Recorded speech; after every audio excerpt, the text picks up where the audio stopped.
"You're done here, Mara," that's what Kessler said. No warning, no thank you, just those words, smug and sharp like the hiss of a snapped belt. I stood there, grease still on my hands, stunned into silence. My name is Mara Devlin. I'm 34 years old, and I've lived in Flint, Michigan my whole life. That shop, Kessler Auto Performance, had been my world since I was 19. I helped build it from the ground up, poured years into every engine we rolled out, every custom project, every loyal client we kept from bolting when times got rough. And now he was replacing me. With all due respect, I said, wiping my hands on a rag and holding on to whatever pride I had left. Why? Kessler didn't even blink. It's time we bring in someone with a fresh approach, college-trained, someone who understands modern performance theory. I stared at him. Your son, he smirked. Adam's got a degree in mechanical engineering. He interned at Ford. He's never pulled a transmission in his life, I muttered. Kessler stepped closer, lowering his voice like we were in a courtroom instead of the damn garage I helped build. This place needs polish, not back alley hustle. No offense. None taken, I said, even though it sliced through me like a blade. I folded my arms and stared down at the wrench still in my pocket. My lucky one. A chipped 13mm that had survived more than I had. I built this shop, I whispered. No, Mara, I built it. You just worked here. And just like that, it was over. No farewell, no handshake. Just a final insult and a door swinging shut behind me as I walked out, the air thick with oil and betrayal. I didn't cry. I didn't shout. I didn't even look back. But I did keep the wrench. It was 3 hours later, after I'd dropped my tools off at my apartment and cracked a beer in the quiet, when the call came. An international number I almost ignored. This is Mara, I answered flatly. A deep male voice replied, thick with an Italian accent. Mara Devlin? I hope this is not a bad time. My name is Lorenzo. I am calling on behalf of Ferrari. I almost dropped my phone. Ferrari, I repeated, like an idiot. Yes, we've been following your builds. Your work on the '89 F40 that resurfaced on YouTube last month. Very impressive. And your custom ECU tuning diagrams? They've been circulating quietly in some of our engineering circles. I blinked. You're calling about the diagrams? We are calling about everything. We would like to speak with you regarding possible collaboration, he paused. If you are interested. I leaned back against the kitchen counter, stunned. My legs felt unsteady, like my body couldn't keep up with what was happening. Kessler thought I was disposable, but Ferrari had been watching. I'm interested, I said. And that was the moment everything changed. I stared out the window of my tiny apartment, the alley lights flickering below like a cheap imitation of stardust. I thought about Adam, probably sitting in my old chair at the shop, screwing up the first dyno test of the day. I thought about Kessler, leaning back in his office, proud of his choices. And I thought about the wrench in my pocket, still warm from my hand, still mine. They thought they erased me, but all they did was free me. It was time to rise again, not quietly, not humbly. I'd been underestimated for the last time. Let the rebuild begin. The first thing I did was clear out the old hangar. It used to be part of a flight school outside Flint that shut down in the '80s. I knew the owner through a guy I rebuilt a Ducati for. He owed me a favor and tossed me the keys with a shrug. It's yours until someone tears it down. It smelled like mice and jet fuel. The roof leaked. The walls whined with every gust of wind. But it was mine. The next morning, I emailed Lorenzo at Ferrari, attached a full package, my prototype for a 4-cylinder turbo hybrid, schematic breakdowns, and some 3D renders I built in a janky freeware program. Nothing fancy, but it spoke. Within 2 days, a package arrived from Italy. Inside was a crimson-red racing suit, tailored exactly to my measurements, my name, Monsieur Devlin, embroidered in gold across the chest. Underneath, a simple letter on thick, watermarked paper. Precision without pride is useless. Show us what both can build. L. I stared at it for a long time. Then I pulled on the suit and got to work. No team, no investors, no cozy office with snacks and espresso machines. Just me, a rusty hanger, and my tools. I kept the roll-up doors shut, the windows blacked out. No one needed to know what was happening in there, not yet. I started with something simple, rebuilding a blown Ferrari 488 GTB engine a collector had abandoned after 2 shops gave up on it. Lorenzo arranged the drop-off. No logos, no trail. The car arrived on a flatbed at 2 a.m., wrapped like contraband. Took me 9 days. On the 10th, I fired it up. The growl hit low and clean. Not just loud, tuned, balanced, alive. I filmed it with a single GoPro and posted it to a burner YouTube account. No voiceover, no face. Just the engine, running smooth. Then a shot of the open hood, and a single word on screen. Rebuilt. No hashtags. No explanations. Within 24 hours, it had 300,000 views. By the end of the week, it crossed 2 million. People called it fake. They said it was CGI. But then a guy in LA spotted the serial number stamped near the manifold and matched it to a car he tried to buy at auction. He confirmed it was real and impossible. The comments exploded. This was a junked engine. How? Who is behind this? That's not a rebuild. That's resurrection. I didn't reply. I didn't need to. Within a month, I had 3 more cars waiting outside the hangar. No logos, no PR. Just people who knew what they were bringing in and what they were walking away with. Meanwhile, back at Kessler Auto, Adam was struggling. Word got around that a McLaren came out of his shop with misaligned valves. A Bentley stalled out mid-delivery. A Porsche owner from Birmingham drove 2 hours just to yell at them in person. Clients started vanishing. Some of them came to me. They didn't even know my name. They just called me the ghost mechanic. I liked that. Ghosts don't ask permission. They just show up and leave a mark. I wasn't building a business yet. I was building a reputation. And Kessler? He didn't even know he was already losing. The call came in just after midnight. I almost didn't answer. The number was familiar, too familiar. Mara, Kessler's voice cracked through the speaker, all fake warmth and cigarette static. How have you been? I didn't say a word. He let the silence stretch, then cleared his throat. Listen, I was thinking. Maybe we acted too fast, letting you go. Adam's, he's still learning. Still learning? Last I heard, he torched a 7-figure Aston Martin build trying to swap the cam timing solo. Why don't you come back? Kessler continued. Consult maybe, no hard feelings. Could even rename the Dino Bay after you. I hung up without a sound. That was the first time silence had ever felt like revenge. No yelling, no fighting, just a dial tone. A few days later, Velocity, the biggest automotive network in the country, offered me my own show. Cameras, sponsors, a dream gig for most people. I turned it down. Fame wasn't the goal. Precision was. Instead, I focused on what I did best, solving the impossible, quietly, perfectly. Then came the billionaire with the Bugatti. He came in under a fake name, referred by someone who wouldn't give theirs. Said the car had an intermittent stalling issue no one could fix. Even Bugatti's own factory couldn't figure it out. I tore it down. Found a cracked relay they missed because it only tripped when the car hit exactly 73 degrees on the oil temp. Rebuilt the part myself, tuned it to sing. When the owner asked where to send the thank you, I smiled. Write a 5-star review for Kessler Auto, I said. Say they fixed it personally. He blinked. Seriously? Seriously. A week later, the post went live on every collector forum. Bugatti resurrected by Kessler Auto. Brilliant work. Magical! 2 days after that, reporters showed up at Kessler's shop. Cameras rolling, Adam sweating bullets. They couldn't explain it. Couldn't replicate it. The car wouldn't start on command. When pressed, Adam said he tuned the software manually. Only problem? That model didn't have manual override access. Kessler went ballistic. Accused the owner of lying.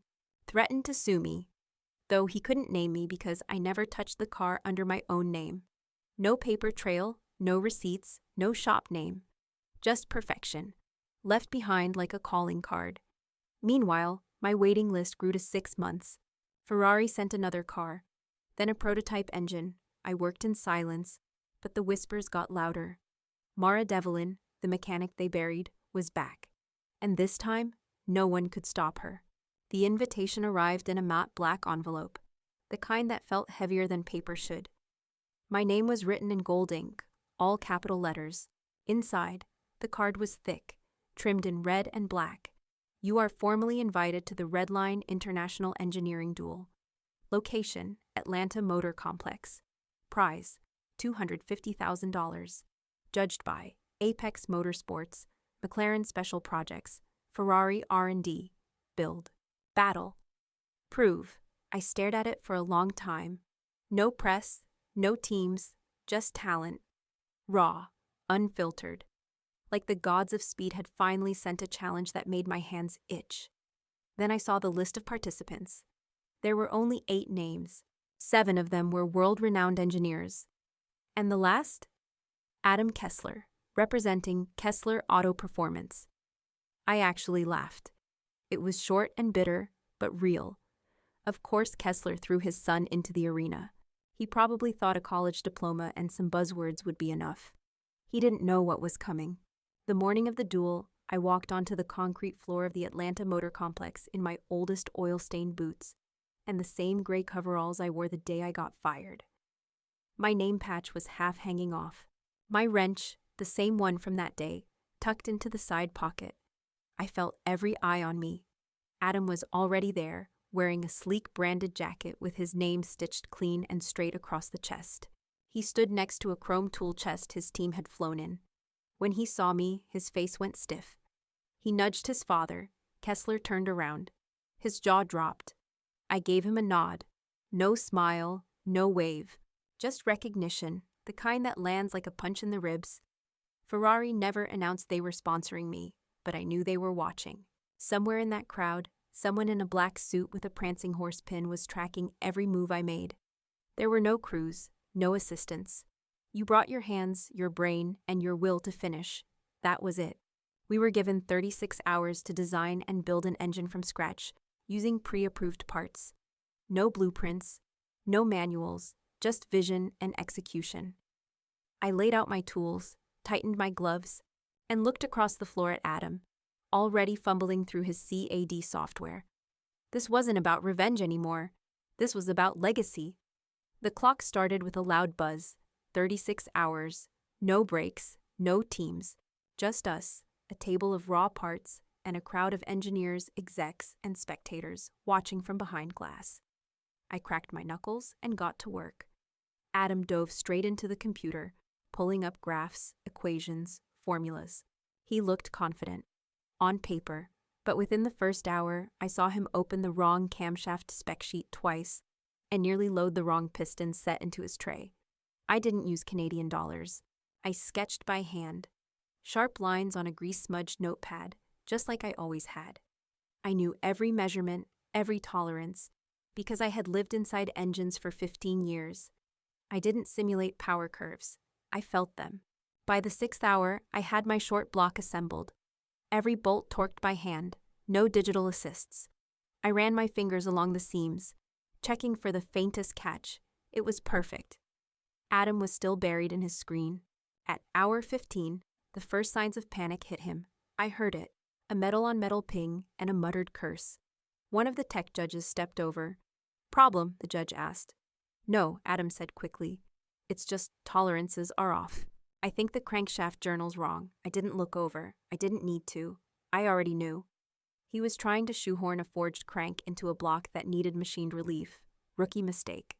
At hour 23, I installed my custom intake manifold, cut and filed from scratch using scrap aluminum and carbon fiber mesh.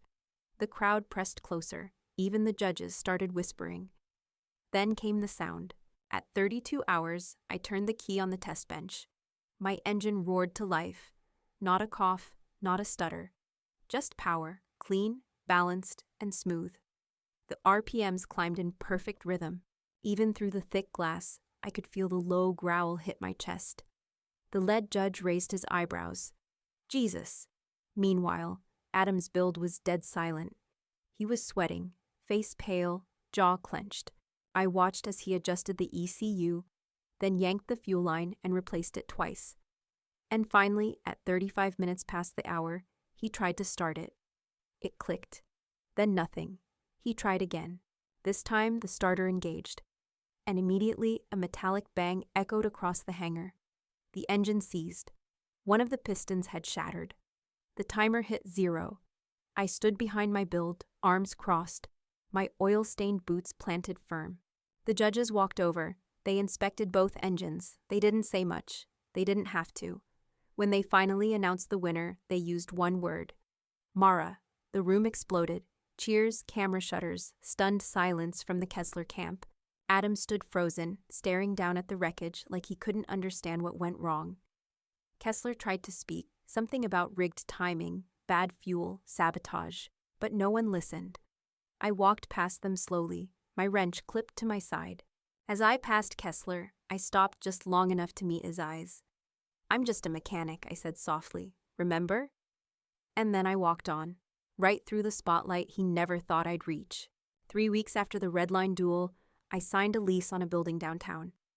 2 floors, high ceilings, skylights with rust around the edges. It used to be a textile factory, long abandoned, now humming with new life. A sign went up on the street-facing wall in sharp black letters.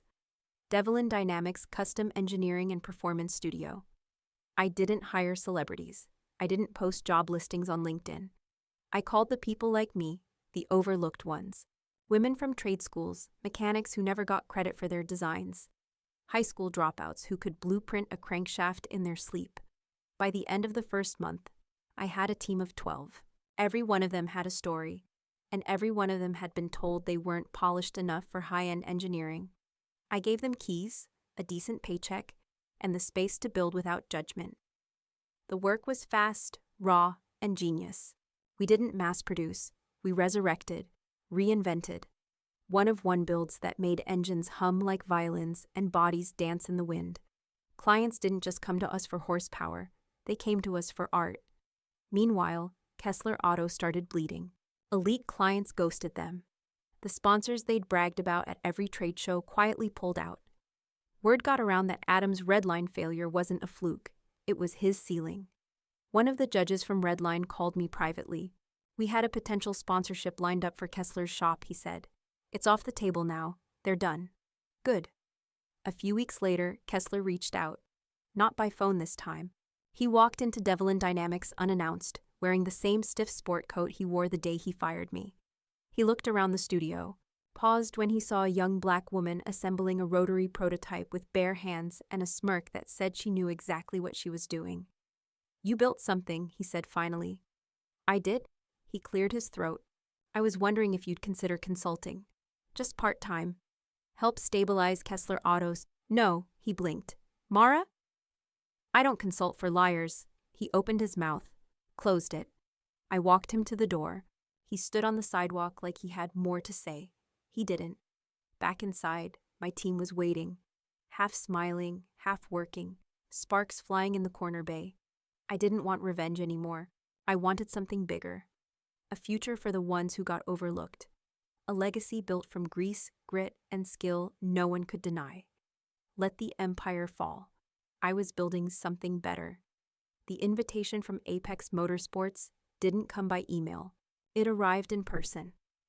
A man in a charcoal gray jacket showed up at Devlin Dynamics one rainy Tuesday afternoon. No umbrella, no assistant. He walked straight past the open chassis builds and the welders grinding sparks in the corner. My team stopped just long enough to glance at him, then went back to work. He waited patiently by my workstation until I looked up from a carbon fiber intake prototype. "You Mara Devlin?" he asked. "Depends who's asking." He pulled out a matte black folder and slid it across my table. Inside, specs, a contract, and a non-disclosure agreement the thickness of a short novel. But the header said it all. Project, Phantom. Client, Apex Motorsports R&D Division. Purpose, prototype electric hyperdrive system. "Why me?" I asked. He didn't blink. "You built the only engine at Red Line that ran above factory balance and stayed cool under peak torque. We want you to do it again, with electrons." 2 months later, I was in a lab outside Detroit, deep underground, working in a sealed glass bunker with prototype tech most people didn't even know existed yet. We weren't just building an EV supercar. We were redefining physics. The goal? 0 to 60 in under 2 seconds, silently. I named the powertrain Phantom. It wasn't just speed. It was presence. Power with no roar, just pure force. Felt in your spine. I rewrote the cooling system, replaced the core battery module with a split-channel layout that dissipated heat while accelerating. Every part had to be lighter, smarter, meaner. At the first internal test run, the car hit 0 to 60 in 1.7 seconds. The engineers in the viewing booth clapped. Some stood. One of them whispered, "Jesus." The media caught wind 2 weeks later. Someone from inside Apex leaked footage. Just a blurry clip of the Phantom launch. No branding, no names. Just a blur of black lightning vanishing across a closed track. It went viral.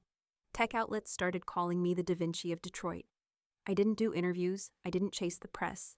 But the story told itself. A woman who built engines in a hangar was now reshaping the future of speed. And Kessler? He couldn't stand it. Every time a headline mentioned Phantom, he posted a vague quote about real mechanics sticking to combustion. Adam followed suit. Some nonsense about the soul of a car being gasoline. Meanwhile, I was back in the lab, designing something they'd never catch. Because I wasn't chasing them anymore, I was outrunning them. The spotlight didn't matter. But the sound of nothing, of a silent machine breaking barriers no one else dared to try. That mattered. And I wasn't done. I was just shifting gears. The cease and desist letter came on a Monday. Legalese printed on thick paper, sent by Kessler Auto's new attorney. A complaint about brand confusion, unauthorized engineering influence, and on the part that made me laugh out loud, reputational sabotage via silence. They wanted a meeting? Fine. I told them I'd come, but on my terms. We met at my newest property, the original Kessler Auto Shop, the one I had once helped build with my bare hands. I bought it last week, quietly, in foreclosure. They never saw it coming. When I walked in, the space looked almost exactly as I remembered.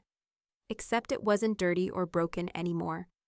We'd scrubbed every inch, sandblasted the walls, installed new lifts and lighting. It had that faint new garage smell. Oil, steel, and purpose. Kessler sat at the long table in the center, older now. His pride cracked around the edges. Adam was beside him, tight-lipped, pretending this wasn't humiliating. I dropped a folder in front of them. "What's this?" Kessler asked. "The sale records, title, deed. The building's mine." He flipped through it slowly. I watched the blood drain from his face. "You didn't." "I did." He stood, voice rising. "You think this proves something?" I stepped back and motioned toward the front office.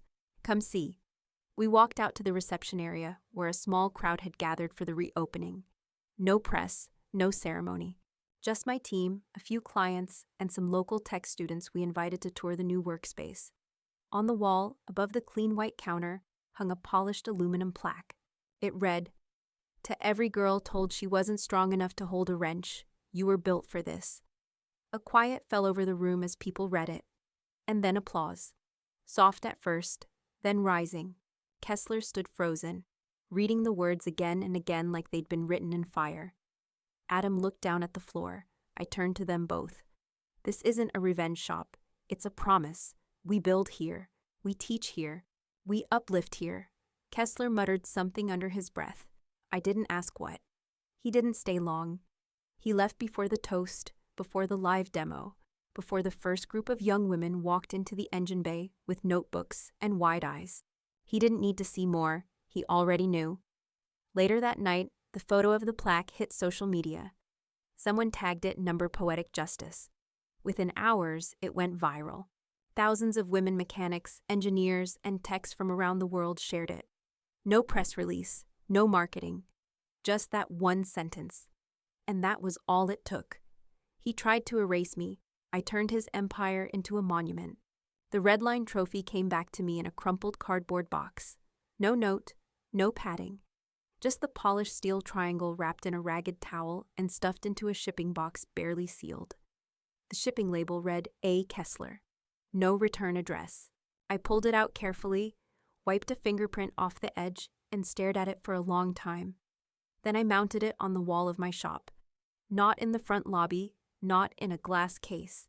Just above the main workstation, where everyone could see it when they grabbed their tools. Below it, I bolted in a new plaque.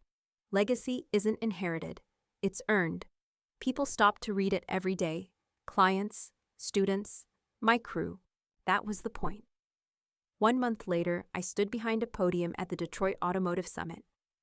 Keynote speaker, panel of one, the room was packed. Engineers in tailored suits, tech founders with earpieces and electric excitement, young women in worn jeans and steel-toe boots sitting in the back row, notebooks in their laps, eyes locked on me. I didn't read from notes. I just told the truth. 5 years ago, I got fired because I didn't have a degree, because I wore oil-stained boots, because a man thought his son's paper meant more than my hands. That day, I walked out with nothing but a wrench in my pocket. I paused. The room was dead silent. Sometimes you don't get an open door. You build your own from scrap. I talked about second chances, about what it means to resurrect a machine, and a life when everyone writes you off. I talked about what it means to bet on people no one else believes in. And when I finished, I got a standing ovation. Afterward, a volunteer passed me a folded piece of paper. "Someone left this on your seat," she said. I opened it. Just one line. "You won." K. I didn't react. Not at first. I just stared at it. No apology, no excuses, just quiet acknowledgement. And somehow, that was enough. Later that night, I found an old Aston Martin parked across the street from the summit. It was his, the one he used to drive when he was still somebody in the trade show circuit. The one he was too proud to sell, even when Kessler Auto collapsed. Inside the passenger seat was a manila envelope. Nothing inside it, just space. Emptiness. Like he wanted to leave a gesture, but couldn't figure out what to put in it. That felt about right. I left it there. I didn't need revenge anymore, not even closure. What I had now was something bigger. Respect. Not given. Earned. The kind that doesn't come from last names or framed degrees. The kind that comes from showing up, doing the work, and daring to rise again after being buried. They tried to silence me. Now I build engines that speak louder than any name ever could.